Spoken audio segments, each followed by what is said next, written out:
Everyday life science by সূচনা চ্যানেলে সকল শিক্ষার্থীদের স্বাগত। আজকে আবারও এসে গেছি বিভিন্ন ধরনের competitive exam, BSc nursing, GNM, ANM, joint এন্ট্রান্সের জন্য লাইফ সায়েন্স বিষয়ক GK20 নিয়ে। তো ভিডিওটা স্কিপ না করে দেখতে থাকো এবং চ্যানেলটি সাবস্ক্রাইব করে দাও। তো চলো শুরু করা যাক। নাম্বার 1, টেবিল সুগারের উদাহরণ কি? টেবিল সুগারের উদাহরণ হলো ইক্ষু শর্করা বা সুক্রোজ। সুক্রোজ হলো ইক্ষু শর্করা বা যার আরেকটি নাম হচ্ছে টেবিল সুগার। তাহলে টেবিল সুগারের উদাহরণ কি বললাম? সুক্রোজ বা ইক্ষু শর্করা।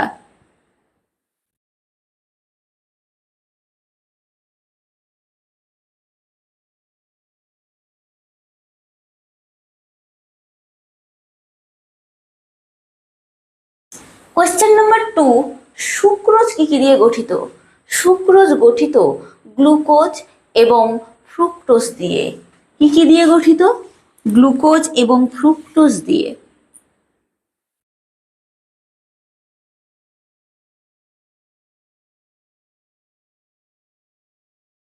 ক্লিয়ার? কোয়েশ্চেন নাম্বার 3, দুটো গ্লুকোজ অণু 1,6 গ্লাইকোসাইডিক বন্ধনীর দ্বারা যুক্ত থাকলে তাকে কি বলা হয়? কি বললাম? দুটি গ্লুকোজ অণু 1,6 গ্লাইকোসাইডিক বন্ধনীর দ্বারা যুক্ত থাকলে তাকে কি বলা হয়? তাকে বলা হয় আইসোমল্টোজ। কি বলা হয়? তাকে বলা হয় আইসোমল্টোজ।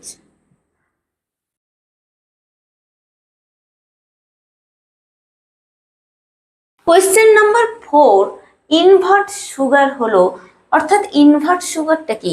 ইনভার্ট সুগার হলো সুক্রোজের আদ্র বিশ্লেষণে সুক্রোজের সাথে যখন গ্লুকোজ এবং ফ্রুক্টোজ মিশ্রিত হয়, দিয়ে যে মিশ্রণটা সৃষ্টি হয় সেটি হলো ইনভার্ট সুগার। তো ইনভার্ট সুগার তাহলে কি হলো? Sucrose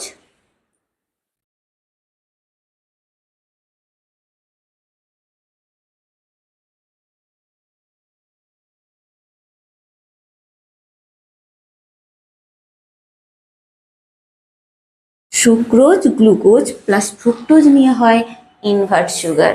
clear? কোয়েশ্চেন নাম্বার 5, স্টার্চের প্রধান দুটি উপাদানের নাম কি?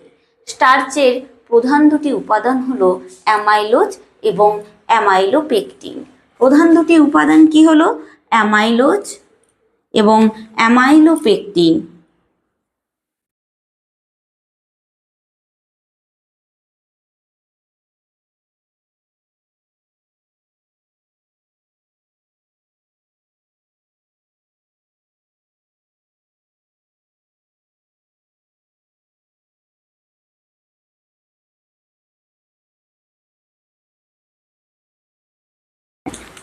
কোয়েশ্চেন নম্বর 6, আয়োডিনের সংস্পর্শে স্টার্চ কি বর্ণ ধারণ করে? কি বললাম? আয়োডিনের সংস্পর্শে স্টার্চটা কি বর্ণ ধারণ করে? আয়োডিনের সংস্পর্শে যখন স্টার্চ আসে তখন সেটি নীল বর্ণ ধারণ করে। কি বর্ণ ধারণ করে? নীল বর্ণ।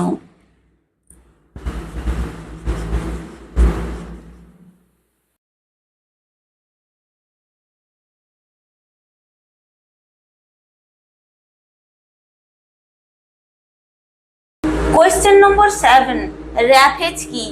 র্যাফেজ হলো সেলুলোজ জাতীয় খাদ্য উপাদান, যেমন ধরো শাকসবজি, মোচা, থোড়, এগুলোতে র্যাফেজ থাকে, অর্থাৎ র্যাফেজ হলো সেলুলোজ জাতীয় খাদ্য উপাদান।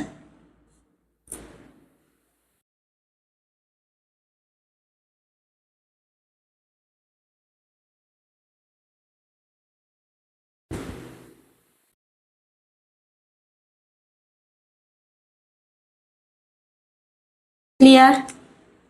কোয়েশ্চেন নম্বর 8, রক্তে শর্করার পরিমাণ কমে গেলে, কি বললাম? রক্তে যদি শর্করার পরিমাণ কমে যায় তাহলে গ্লুকোজ কোথা থেকে আসে? রক্তে শর্করার পরিমাণ কমে গেলে গ্লুকোজ আসে তখন গ্লাইকোজেনের থেকে।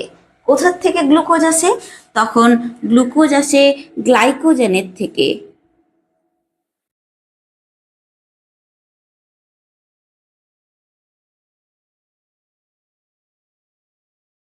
কোয়েশ্চেন নম্বর 9, উদ্ভিদে যে স্টার্চ পাওয়া যায় সেটি কি? সেটি হচ্ছে গ্লুকান। তাহলে উদ্ভিদে যে স্টার্চ পাওয়া যায় সেটি হলো গ্লুকান। কোয়েশ্চেন নম্বর 10, উদ্ভিদের ইনিউলিনটা কি? উদ্ভিদের ইনিউলিন হলো এক ধরনের ফ্রুকটান। উদ্ভিদের ইনিউলিনটা কি? উদ্ভিদের ইনিউলিন হলো এক ধরনের ফ্রুকটান। কোয়েশ্চেন নম্বর 11, অ্যারাবোজ কি দিয়ে গঠিত হয়? অ্যারাবোজ অ্যারাবিনোজ নামক শর্করা দিয়ে গঠিত হয়। কি দিয়ে গঠিত হয়? অ্যারাবিনোজ নামক শর্করা।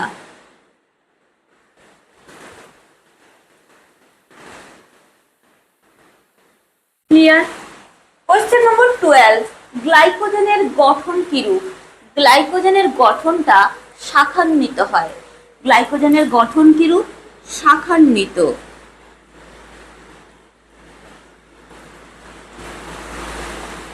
কোয়েশ্চেন নম্বর 13, প্রধান দুটি সাংগঠনিক পলিস্যাকারাইডের নাম কি?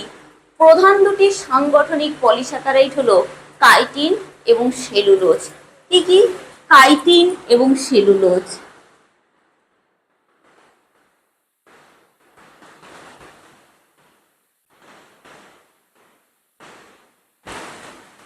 কোয়েশ্চেন নম্বর 14, মিউকো সাবস্টেন্স কি ধরনের বস্তু? এই যে মিউকো সাবস্টেন্স, এটি হলো মিউসিলেজ সমন্বিত পিচ্ছিল বস্তু। কি ধরনের বস্তু? মিউসিলেজ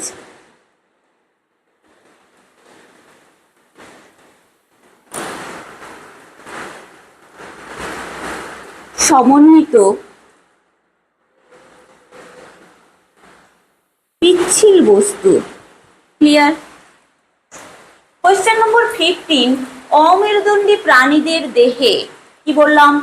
অমেরুদণ্ডী প্রাণীদের দেহে যে কাইটিন থাকে তা কি দিয়ে তৈরি?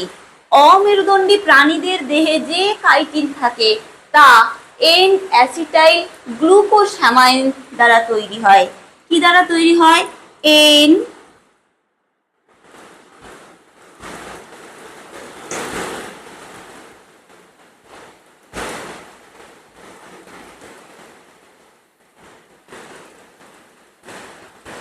অ্যাসিটাইল গ্লুকোসামাইন দ্বারা তৈরি হয়। কোয়েশ্চেন নম্বর 16, নিষেকে সাহায্যকারী অ্যাক্রোজোমের অন্তর্গত পদার্থটি কি? নিষেকে সাহায্যকারী অ্যাক্রোজোমের অন্তর্গত পদার্থ হলো গ্লাইকোপ্রোটিন। কি? গ্লাইকোপ্রোটিন।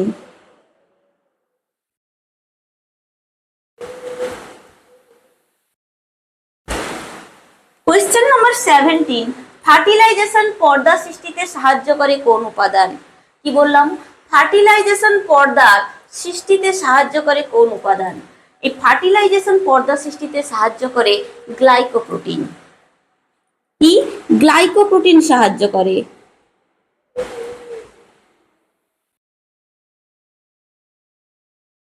কোয়েশ্চেন নম্বর 18, রক্তের বিভিন্ন অ্যান্টিজেনগুলো উৎপন্ন হয় কোথা থেকে? কি বললাম? রক্তের যে বিভিন্ন অ্যান্টিজেন, সেই অ্যান্টিজেনগুলো উৎপন্ন হয় কোথা থেকে? উৎপন্ন হয় শর্করার থেকে।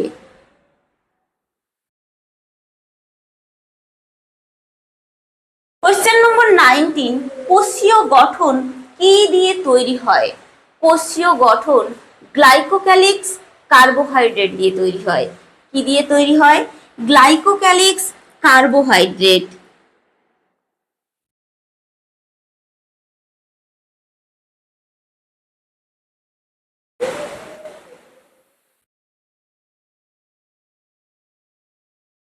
এই গ্লাইকোক্যালিক্স কার্বোহাইড্রেট দিয়ে কোষীয় গঠনটা তৈরি হয়। কোয়েশ্চেন নম্বর 20, রক্ততঞ্চন বিরোধী হেপারিন কি? অর্থাৎ রক্ততঞ্চন বিরোধী হেপারিন কি উপাদান দ্বারা গঠিত? রক্ততঞ্চন বিরোধী হেপারিনটা মিউকোপলিস্যাকারাইড দ্বারা গঠিত। কি দ্বারা গঠিত? মিউকোপলিস্যাকারাইড।